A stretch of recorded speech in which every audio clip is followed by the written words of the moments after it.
એને બે હાથ જોડીને વિનંતી કરું કે કદાચ ગામે ગામ આપણે ના પહોંચીએ પણ અમારો વાત તમારા એક શેરથી, તમારા એક કોમેન્ટથી અને તમારા સોશિયલ મીડિયાના માધ્યમથી તમે તમારા ગામમાં, તમારા તાલુકામાં, તમારા જિલ્લામાં અને તમારા સમાજમાં આ વાત પહોંચે તેવો અવશ્ય પ્રયત્ન કરજો કે સોશિયલ મીડિયા જ એક એવું માધ્યમ છે કે આપણે અહીંયા બેઠા બેઠા ચિરાગભાઈ જે બોલે તે બરાબર લાખ કે 1.5-2 લાખ સુધી આપણે એની વાત પહોંચાડી શકશું.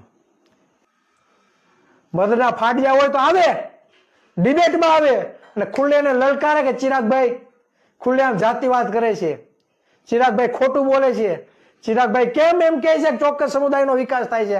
આવે ખુલીને એક નેતા તો આપે બાઈટ, એક નેતા તો આવે ચેલેન્જમાં.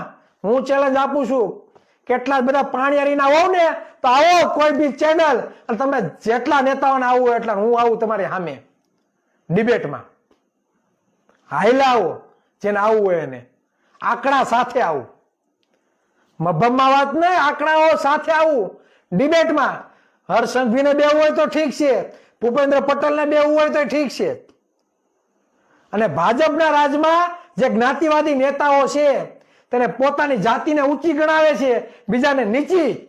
આવો કોઈને મનમાં ફાકો હોય, આવો કોઈને મનમાં વહેમ હોય તો અવતારે ડિબેટમાં આપણે સામે અમે બતાવી દઈએ શુદ્ધ અને દેશી ભાષામાં કે તમે ક્યાં ક્યાં અમારી નોકરીઓ ખાઈ ગયા, રોસ્ટરના નામે કેવા ગતકડા કર્યા, બજેટના નામે કેવા ઉલ્લુ રમવાના ધંધા તમે જે ચાલુ કર્યા છે ને, બધા પ્રૂફ સાથે અમે આવીએ મેદાનમાં, આંકડા સાથે. આ ફાકા ફોજદારી નથી કરતા, ખુલ્લેઆમ લાઈવના માધ્યમથી કહીએ છીએ. લાઈવ આવજો, જેને આવવું હોય ને એને. બાકી હવે જે પેલા જે તમે સમજતા હતા ઓબીસી ને કોળી, એ નથી આ. સમજ્યા? હવે જેથી અમે સભા કરશું ને તેથી બંધારણનું પુસ્તક રાખીને બેસશું. જેથી અમે સભા ગામે ગામ જેથી સભા ચાલુ થાય ને તેથી બંધારણનું પુસ્તક સામે હશે અમારી, અને તેથી અમારી સભા ચાલુ થાય અને તેથી જોઈએ છે કે આ કોળી ઓબીસીના દીકરાને કોણામાં કોલર પકડીને જાય છે અને કોણ અન્યાય કરે છે.